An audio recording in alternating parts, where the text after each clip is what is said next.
I'm David Preston, and you're listening to the Lit AF podcast.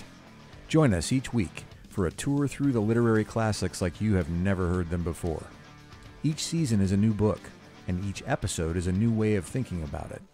If you'd like more information about becoming a sponsor or a member of the Lit AF community, which will enable you to attend live streams with authors, get discounts on merchandise, participate in community forums, and even determine what I read next, come find us on the web at litafpodcast.com. Hi, and welcome back to the Lit AF podcast. I'm your host, David Preston, and today we're going to dip into Chapter 2 of The Picture of Dorian Gray by Oscar Wilde. Chapter 1 was so full of flowers we could barely see the characters. But now that Basil has been forced to introduce... And I'm going with Basil today. I was between Basil and Basil. I think Basil's the herb and Basil's the dude. And by dude, I mean the very delicately sensibility artist who has introduced now Lord Henry to Dorian, but not especially willingly. Chapter 2. As they entered, they saw Dorian Gray. He was seated at the piano with his back to them, turning over the pages of a volume of Schumann's forest scenes. "You must lend me these, Basil," he cried. "I want to learn them. They are perfectly charming." "That entirely depends on how you sit today, Dorian." "Oh, I am tired of sitting, and I don't want a life-size portrait of myself," answered the lad, swinging round on the music stool in a willful, petulant manner. When he caught sight of Lord Henry, a faint blush colored his cheeks for a moment, and he started up. "I beg your pardon, Basil, but I didn't know you had anyone with you." "This is Lord Henry Wotton, Dorian, an old Oxford friend of mine. I have just been telling him what a capital sitter you were, and now you have spoiled everything." "You have not spoiled my pleasure in meeting you, Mr. Gray," said Lord Henry, stepping forward and extending his hand. "My aunt has often spoken to me about you. You are one of her favorites, and, I am afraid, one of her victims also." "I am in Lady Agatha's black books at present," answered Dorian with a funny look of penitence. "I promised to go to a club in Whitechapel with her last Tuesday, and I really forgot all about it. We were to have played a duet together, 3 duets, I believe. I don't know what she will say to me. I am far too frightened to call." "Oh, I will make your peace with my aunt. She is quite devoted to you. And I don't think it really matters about your not being there. The audience probably thought it was a duet. When Aunt Agatha sits down to the piano, she makes quite enough noise for 2 people. Aunt Agatha, I just sat through the Gilded Age with my wife. I thought I had paid for that. We're only on Chapter 2. I can do this. Okay, here we go." "That is very horrid to her and not very nice to me," answered Dorian, laughing. Lord Henry looked at him. Yes, he was certainly wonderfully handsome, with his finely curved scarlet lips, his frank blue eyes, his crisp gold hair. There was something in his face that made one trust him at once. All the candor of youth was there, as well as all youth's passionate purity. One felt that he had kept himself unspotted from the world. No wonder Basil Hallward worshipped him. "You are too charming to go in for philanthropy, Mr. Gray, far too charming." And Lord Henry flung himself down on the divan and opened his cigarette case. The painter had been busy mixing his colors and getting his brushes ready. He was looking worried, and when he heard Lord Henry's last remark, he glanced at him, hesitated for a moment, and then said, "Harry, I want to finish this picture today. Would you think it awfully rude of me if I asked you to go away?" Lord Henry smiled and looked at Dorian Gray. "Am I to go, Mr. Gray?" "Oh, please don't, Lord Henry. I see that Basil is in one of his sulky moods, and I can't bear him when he sulks. Besides, I want you to tell me why I should not go in for philanthropy." "I don't know that I shall tell you that, Mr. Gray. It is so tedious a subject that one would have to talk seriously about it. But I certainly shall not run away, now that you have asked me to stop. You really don't mind, Basil, do you? You have often told me that you liked your sitters to have someone to chat to." Hallward bit his lip. "If Dorian wishes it, of course you must stay. Dorian's whims are laws to everybody, except himself." Lord Henry took up his hat and gloves. "You are very pressing, Basil, but I am afraid I must go. I have promised to meet a man at the Orleans. Goodbye, Mr. Gray. Come and see me some afternoon in Curzon Street. I am nearly always at home at 5 o'clock. Write to me when you are coming. I should be sorry to miss you." "Basil," cried Dorian Gray, "if Lord Henry Wotton goes, I shall go too. You never open your lips while you are painting, and it is horribly dull standing up on a platform and trying to look pleasant. Ask him to stay. I insist upon it." "Stay, Harry, to oblige Dorian and to oblige me," said Hallward, gazing intently at his picture. "It is quite true. I never talk when I am working, and I never listen either, and it must be dreadfully tedious for my unfortunate sitters. I beg you to stay." "But what about my man at the Orleans?" The painter laughed. "I don't think there will be any difficulty about that. Sit down again, Harry. And now, Dorian, get up on the platform and don't move about too much, or pay any attention to what Lord Henry says. He has a very bad influence over all his friends, with the single exception of myself." Dorian Gray stepped up on the dais with an air of a young man, a Greek martyr, and made a little moue of discontent to Lord Henry. I don't know what a moue is. M-O-U-E? Somebody write me. To whom he had rather taken a fancy. He was so unlike Basil. They made a delightful contrast. And he had such a beautiful voice. After a few moments, he said to him, "Have you really a very bad influence, Lord Henry? As bad as Basil says?" "There is no such thing as a good influence, Mr. Gray." Oscar wrote this, I don't know how many years before the internet, but it bears repeating. There is no such thing as a good influence, Mr. Gray. All influence is immoral. Immoral from the scientific point of view. Why? Because to influence a person is to give him one's own soul. He does not think his natural thoughts or burn with his natural passions. His virtues are not real to him. His sins, if there are such things as sins, are borrowed. He becomes an echo of someone else's music, an actor of a part that has not been written for him. The aim of life is self-development. To realize one's nature perfectly, that is what each of us is here for. People are afraid of themselves nowadays. They have forgotten the highest of all duties, the duty that one's owed to oneself. Of course, they are charitable. They feed the hungry and clothe the beggar, but their own souls starve and are naked. Courage has gone out of our race. Perhaps we never really had it. The terror of society, which is the basis of morals, the terror of God, which is the secret of religion, these are the two things that govern us, and yet, just turn your head a little more to the right, Dorian, like a good boy, said the painter, deep in his work and conscious only that a look had come into the lad's face that he had never seen there before.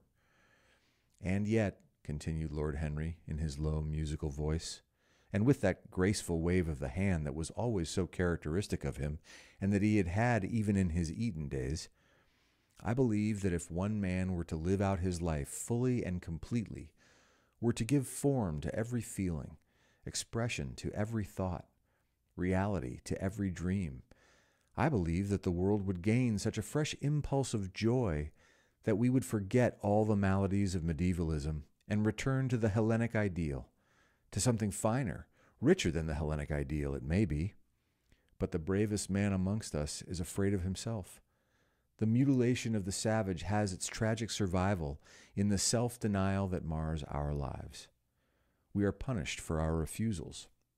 Every impulse that we strive to strangle broods in the mind and poisons us. The body sins once and has done with its sin, for action is a mode of purification. Nothing remains then but the recollection of a pleasure, or the luxury of a regret. The only way to get rid of a temptation is to yield to it. Resist it, and your soul grows sick with the longing for the things it is forbidden to itself, with desire for what its monstrous laws have made monstrous and unlawful. It has been said that the great events of the world take place in the brain. It is in the brain, and the brain only, that the great sins of the world take place also. You, Mr. Gray, you yourself with your rose-red youth and your rose-white boyhood, you have had passions that have made you afraid, thoughts that have filled you with terror, daydreams and sleeping dreams whose mere memory might stain your cheek with shame. "Stop!" faltered Dorian Gray. "Stop! You bewilder me. I don't know what to say. There is some answer to you, but I cannot find it. Don't speak. Let me think. Or rather, let me try not to think. You see where Oscar Wilde's taking this. It's not hard to see. I mean, his editors could have taken out those 500 words and made the novella more palatable to critics, but you could have taken out all but 500 words, and it's still pretty obvious. This is a rationale of one character for another. Give in. For nearly 10 minutes he stood there motionless, with parted lips and eyes strangely bright. He was dimly conscious that entirely fresh influences were at work within him.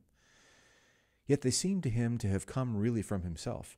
Now that's the mark of a great consultant. Lord Henry gave him all of this to think about. Dorian is thinking he just happened to think of it while Lord Henry was sitting there talking. The few words that Basil's friend had said to him, words spoken by chance, no doubt, and with willful paradox in them, had touched some secret chord that had never been touched before, but that he felt now, oh, Oscar, was vibrating and throbbing to curious pulses. Music had stirred him like that. Music had troubled him many times, but music was not articulate. It was not a new world, but rather another chaos that it created in us.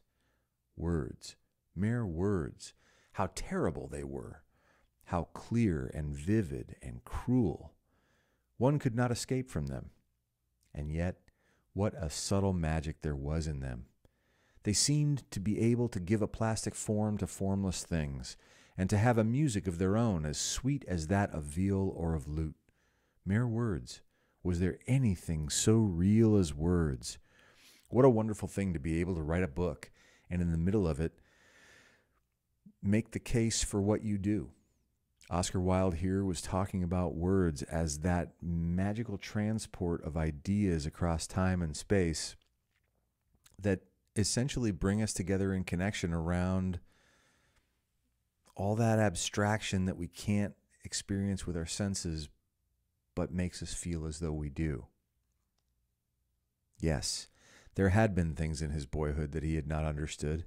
He understood them now. Life suddenly became fierily colored to him. It seemed to him that he had been walking in fire. Why had he not known it? With his subtle smile, Lord Henry watched him. He knew the precise psychological moment when to say nothing. He felt intensely interested. He was amazed at the sudden impression that his words had produced. And it's interesting, by the way, just to go back, he knew the precise psychological moment when to say nothing. Psychology wasn't really a discipline or an academic field when Oscar Wilde wrote this book. But he had an appreciation for that human intuition that gives us a sense of one another, when we can persuade, when we should back off, when we should let be, when we should push. This is interesting stuff. He was amazed at the sudden impression that his words had produced, and remembering a book that he had read when he was 16, a book which had revealed to him much that he had not known before, he wondered whether Dorian Gray was passing through a similar experience. Well, for me at 16 it was Playboy, but each to his own. He had merely shot an arrow into the air. Had it hit the mark? How fascinating the lad was. Howard painted away with that marvelous bold touch of his that had the true refinement and perfect delicacy that in art, at any rate, comes only from strength. He was unconscious of the silence. "Basil, I am tired of standing," cried Dorian Gray suddenly. "I must go out and sit in the garden. The air is stifling here." "My dear fellow, I am so sorry. When I am painting, I can't think of anything else. But you never sat better. You were perfectly still, and I have caught the effect I wanted, the half-parted lips and the bright look in the eyes. I don't know what Harry has been saying to you, but he has certainly made you have the most wonderful expression. I suppose he has been paying you compliments. You mustn't believe a word that he says." "He has certainly not been paying me compliments. Perhaps that is the reason that I don't believe anything he has told me." "You know you believe it all," said Lord Henry, looking at him with his dreamy, languorous eyes. "I will go out to the garden with you. It is horribly hot in the studio. Basil, let us have something iced to drink, something with strawberries in it." "Certainly, Harry. Just touch the bell, and when Parker comes, I will tell him what you want. I have got to work up this background, so I will join you later on. Don't keep Dorian too long. I have never been in better form for painting than I am today. This is going to be my masterpiece. It is my masterpiece as it stands." Lord Henry went out to the garden and found Dorian Gray burying his face in the great cool lilac blossoms, feverishly drinking in their perfume as if it had been wine. He came close to him and put his hand upon his shoulder. "You are quite right to do that," he murmured.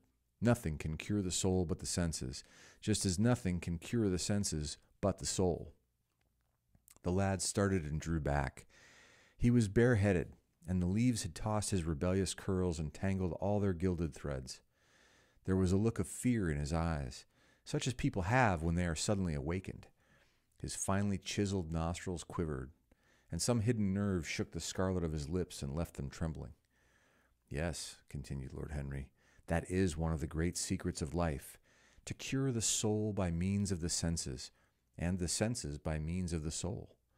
You are a wonderful creation. You know more than you think you know, just as you know less than you want to know." Dorian Gray frowned and turned his head away. He could not help liking the tall, graceful young man who was standing by him. His romantic, olive-colored face and worn expression interested him. There was something in his low, languid voice that was absolutely fascinating. His cool, white, flower-like hands even had a curious charm. They moved as he spoke like music, and seemed to have a language of their own. But he felt afraid of him, and ashamed of being afraid. Why had it been left for a stranger to reveal him to himself? He had known Basil Hallward for months, but the friendship between them had never altered him. Suddenly there had come someone across his life who seemed to have disclosed to him life's mystery. And yet, what was there to be afraid of? He was not a schoolboy or a girl. It was absurd to be frightened. "Let us go and sit in the shade," said Lord Henry. "Parker has brought out the drinks, and if you stay any longer in this glare you will be quite spoiled, and Basil will never paint you again. You really must not allow yourself to become sunburnt. It would be unbecoming." "What can it matter?" cried Dorian Gray, laughing as he sat down on the seat at the end of the garden. "It should matter everything to you, Mr. Gray." "Why?" "Because you have the most marvelous youth, and youth is the one thing worth having." "I don't feel that, Lord Henry." "No, you don't feel it now. Some day, when you are old and wrinkled and ugly, when thought has seared your forehead with its lines and passion branded your lips with its hideous fires, you will feel it. You will feel it terribly. Now, wherever you go, you charm the world. Will it always be so? You have a wonderfully beautiful face, Mr. Gray. Don't frown. You have. And beauty is a form of genius, is higher indeed than genius, as it needs no explanation.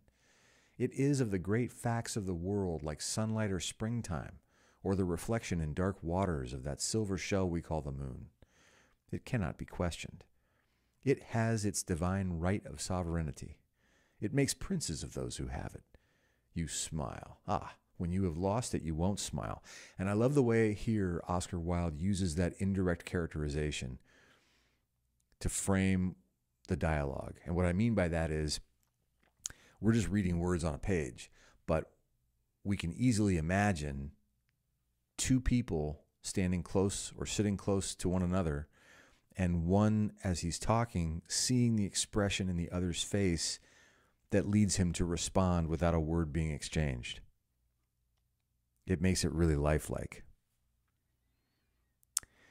People say sometimes that beauty is only superficial. That may be so, but at least it is not so superficial as thought is, which is a cognitive dissonant moment. To me, beauty is the wonder of wonders. It is only shallow people who do not judge by appearances. The true mystery of the world is the visible, not the invisible. Yes, Mr. Gray, the gods have been good to you. But what the gods give, they quickly take away. You have only a few years in which to live really, perfectly, and fully. When your youth goes, your beauty will go with it. And then you will suddenly discover that there are no triumphs left for you, or have to content yourself with those mean triumphs that the memory of your past will make more bitter than defeats. Every month as it wanes brings you nearer to something dreadful. Time is jealous of you and wars against your lilies and your roses. You will become sallow and hollow-cheeked and dull-eyed. You will suffer horribly. Realize your youth while you have it. Don't squander the gold of your days listening to the tedious, trying to improve the hopeless failure, or giving away your life to the ignorant, the common, and the vulgar. These are the sickly aims, the false ideals of our age. Live. Live the wonderful life that is in you. Let nothing be lost upon you. Be always searching for new sensations. Be afraid of nothing. A new hedonism. That is what our century wants. You might be its visible symbol. With your personality, there is nothing you could not do. The world belongs to you for a season. The moment I met you, I saw that you were quite unconscious of what you really are, of what you really might be. How pretentious. How thick and aromatic the bullshit of, oh, live your youth, experience your pleasure, I can reveal you to you. Ick. There was so much in you that charmed me that I felt I must tell you something about yourself. I thought how tragic it would be if you were wasted, for there is such a little time that your youth will last, such a little time. The common hill flowers wither, but they blossom again. The laburnum will be as yellow next June as it is now. In a month, there will be purple stars on the clematis, and year after year the green night of its leaves will hold its purple stars. But we never get back our youth. The pulse of joy that beats in us at 20 becomes sluggish. Our limbs fail, our senses rot. We degenerate into hideous puppets, haunted by the memory of the passions of which we were too much afraid, and the exquisite temptations that we had not the courage to yield to. Youth, youth! There is absolutely nothing in the world but youth. Dorian Gray listened, open-eyed and wondering. The spray of lilac fell from his hands upon the gravel. A furry bee came and buzzed round it for a moment, and then it began to scramble all over the oval, stellated globe of the tiny blossoms. He watched it with that strange interest in trivial things that it's nice that Oscar Wilde could build in the birds and the bees as well, yeah? That we try to develop when things of high import make us afraid, or when we are stirred by some new emotion for which we cannot find expression, or when some thought that terrifies us lays sudden siege to the brain and calls on us to yield. After a time, the bee flew away. He saw it creeping into the stained trumpus of a Tyrian convolvulus. Convolvulus. Yeah, I did pronounce that right. The flower seemed to quiver and then swayed gently to and fro. Suddenly, the painter appeared at the door of the studio and made staccato signs for them to come in. They turned to each other and smiled. "I am waiting," he cried. "Do come in. The light is quite perfect, and you can bring your drinks." They rose up and sauntered down the walk together. 2 green and white butterflies fluttered past them, and in the pear tree at the corner of the garden, a thrush began to sing. Well, there's the bird. We had the bee. "You are glad you have met me, Mr. Gray," said Lord Henry, looking at him. "Yes, I am glad now." "I wonder, shall I always be glad?" "Always! That is a dreadful word. It makes me shudder when I hear it. Women are so fond of using it. They spoil every romance by trying to make it last forever. It is a meaningless word, too. The only difference between a caprice and a lifelong passion is that the caprice lasts a little longer. As they entered the studio, Dorian Gray put his hand upon Lord Henry's arm. "In that case, let our friendship be a caprice," he murmured, flushing at his own boldness, then stepped up on the platform and resumed his pose. Lord Henry flung himself into a large wicker armchair and watched him. The sweep and dash of the brush on the canvas made the only sound that broke the stillness, except when, now and then, Hallward stepped back to look at his work from a distance. In the slanting beams that streamed through the open doorway, the dust danced and was golden. The heavy scent of the roses seemed to brood over everything.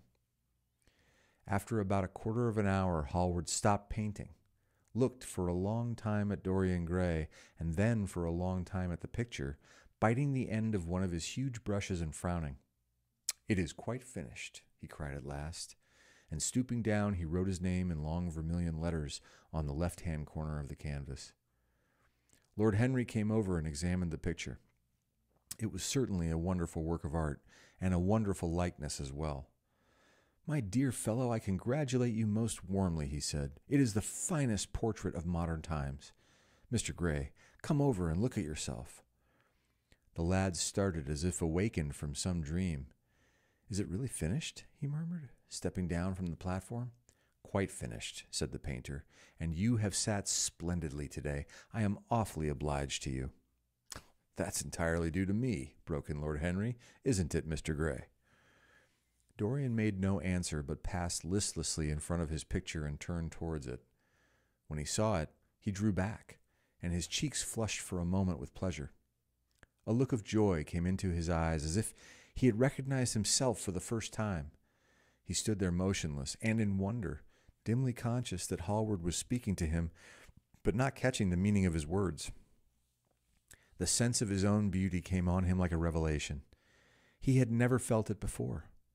Basil Hallward's compliments had seemed to him to be merely the charming exaggerations of friendship. He had listened to them, laughed at them, forgotten them. They had not influenced his nature. Then had come Lord Henry Wotton, with his strange panegyric on youth, his terrible warning of its brevity.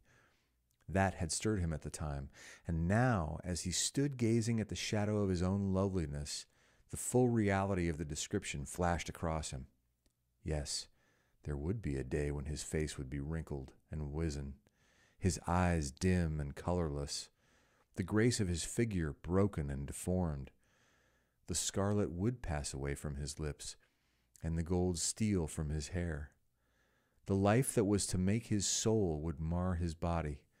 He would become dreadful, hideous, and uncouth.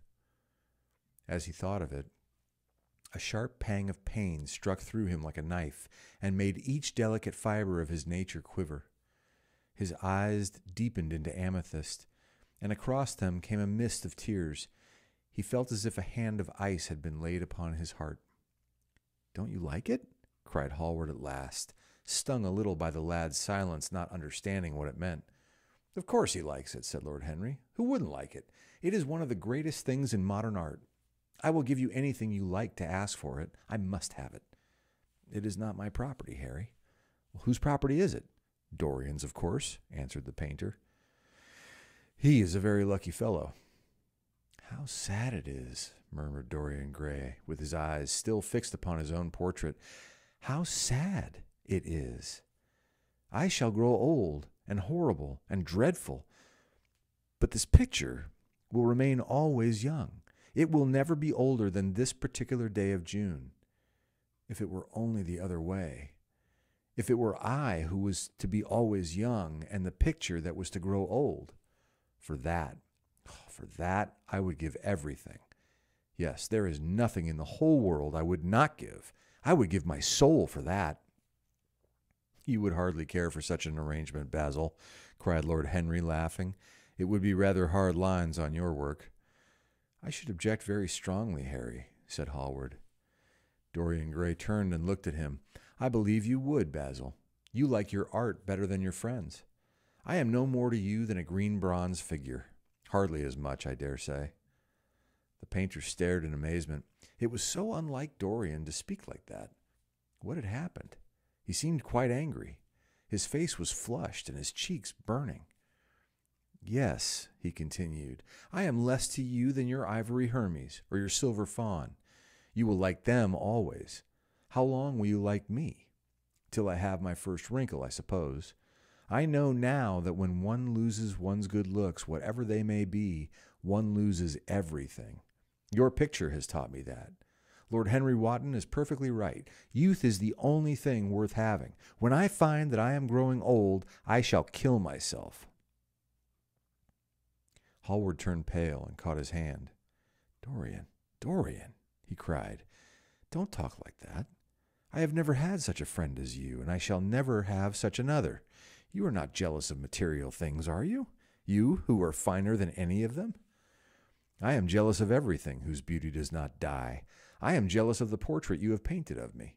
Why should it keep what I must lose? Every moment that passes takes something from me and gives something to it.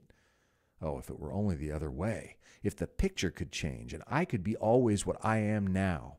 Why did you paint it? It will mock me someday. Mock me horribly. The hot tears welled into his eyes. He tore his hand away and, flinging himself on the divan, he buried his face in the cushions as though he was praying.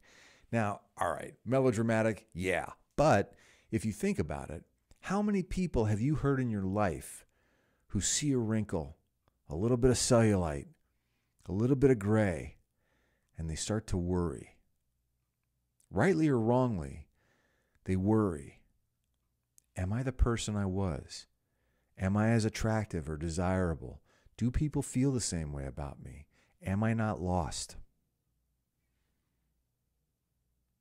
This is your doing, Harry, said the painter bitterly. Lord Henry shrugged his shoulders. It is the real Dorian Gray, that is all. It is not. If it is not, then what have I to do with it? You should have gone away when I asked you, he muttered. I stayed when you asked me, was Lord Henry's answer. Harry, I can't quarrel with my two best friends at once, but between you both you have made me hate the finest piece of work I have ever done, and I will destroy it. What is it but canvas and color? I will not let it come across our 3 lives and mar them. Dorian Gray lifted his golden head from the pillow, and with pallid face and tear-stained eyes, looked at him as he walked over to the deal painting table that was set beneath the high curtained window. What was he doing there? His fingers were straying about among the litter of tin tubes and dry brushes, seeking for something. Yes, it was for the long palette knife with its thin blade of lithe steel. He had found it at last. He was going to rip up the canvas. With a stifled sob, the lad leaped from his couch and, rushing over to Hallward, tore the knife out of his hand and flung it to the end of the studio. Don't, Basil, don't, he cried. It would be murder. I'm glad you appreciate my work at last, Dorian, said the painter coldly when he had recovered from his surprise. I never thought you would. Appreciate it? I am in love with it, Basil. It is part of myself. I feel that. Well, as soon as you are dry, you shall be varnished and framed and sent home. Then you can do what you like with yourself. Oh, Oscar. And he walked across the room and rang the bell for tea. You will have tea, of course, Dorian? And so will you, Harry? Or do you object to such simple pleasures? I adore simple pleasures, said Lord Henry. They are the last refuge of the complex. But I don't like scenes except on the stage. What absurd fellows you are, both of you. I wonder who it was defined man as a rational animal. It was the most premature definition ever given. Man is many things, but he is not rational. I am glad he is not, after all, though I wish you chaps would not squabble over the picture. You had much better let me have it, Basil. This silly boy doesn't really want it, and I really do. If you let anyone have it but me, Basil, I shall never forgive you, cried Dorian Gray, and I don't allow people to call me a silly boy. You know the picture is yours, Dorian. I gave it to you before it existed. And you know you have been a little silly, Mr. Gray, and that you don't really object to being reminded that you are extremely young. I should have objected very strongly this morning, Lord Henry. Ah, this morning. You have lived since then. There came a knock at the door, and the butler entered with a laden tea tray and set it down upon a small Japanese table. There was a rattle of cups and saucers and the hissing of a fluted Georgian urn. 2 globe-shaped china dishes were brought in by a page. Dorian Gray went over and poured out the tea. The 2 men sauntered languidly over to the table and examined what was under the covers. Let us go to the theater tonight, said Lord Henry. There is sure to be something on somewhere. I have promised to dine at White's, but it is only with an old friend, so I can send him a wire to say that I am ill, or that I am prevented from coming in consequence of a subsequent engagement. I think that would be a rather nice excuse. It would have all the surprise of candor. It is such a bore putting on one's dress clothes, muttered Hallward, and when one has them on, they are so horrid. Yes, answered Lord Henry dreamily. The costume of the 19th century is detestable. It is so somber, so depressing. Sin is the only real color element left in modern life. You really must not say things like that before Dorian, Harry. Before which Dorian? The one who is pouring out tea for us? Or the one in the picture? Before either. I should like to come to the theater with you, Lord Henry, said the lad. Then you shall come. And you will come too, Basil, won't you? I can't really. I would sooner not. I have a lot of work to do. Well then, you and I will go alone, Mr. Gray. I should like that awfully. The painter bit his lip and walked over, cup in hand, to the picture. I shall stay with the real Dorian, he said, sadly. Is it the real Dorian? Cried the original of the portrait, strolling across to him. Am I really like that? Yes, you are just like that. How wonderful, Basil. At least you are like it in appearance, but it will never alter, sighed Hallward. That is something. What a fuss people make about fidelity, exclaimed Lord Henry. Why, even in love it is purely a question for physiology. It has nothing to do with our own will. Young men want to be faithful and are not.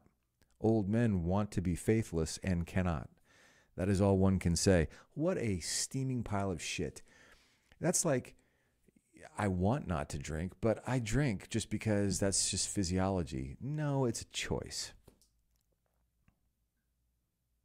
Don't go to the theater tonight, Dorian, said Hallward. Stop and dine with me. I can't, Basil. Why? Because I have promised Lord Henry Wotton to go with him. He won't like you the better for keeping your promises. He always breaks his own. I beg you not to go. Dorian Gray laughed and shook his head. I entreat you. The lad hesitated and looked over at Lord Henry, who was watching them from the tea table with an amused smile. I must go, Basil, he answered. Very well, said Hallward, and he went over and laid down his cup on the tray. It is rather late, and as you have to dress, you had better lose no time. Goodbye, Harry. Goodbye, Dorian. Come and see me soon. Come tomorrow. Certainly. You won't forget? No, of course not, cried Dorian. And Harry? Yes, Basil? Remember what I asked you when we were in the garden this morning? I have forgotten it. I trust you. I wish I could trust myself, said Lord Henry, laughing. Come, Mr. Gray. My hansom is outside, and I can drop you at your own place. Goodbye, Basil. It has been a most interesting afternoon. As the door closed behind them, the painter flung himself down on a sofa, and a look of pain came into his face. As time and emotion bring expressions into the faces of the characters, and sometimes into our own faces, I'll suspend the rest of what I might have to say for now, and invite you to join us for our next episode of Lit AF as we read Chapter 3 of A Picture of Dorian Gray by Oscar Wilde. Thanks. I'll see you next time.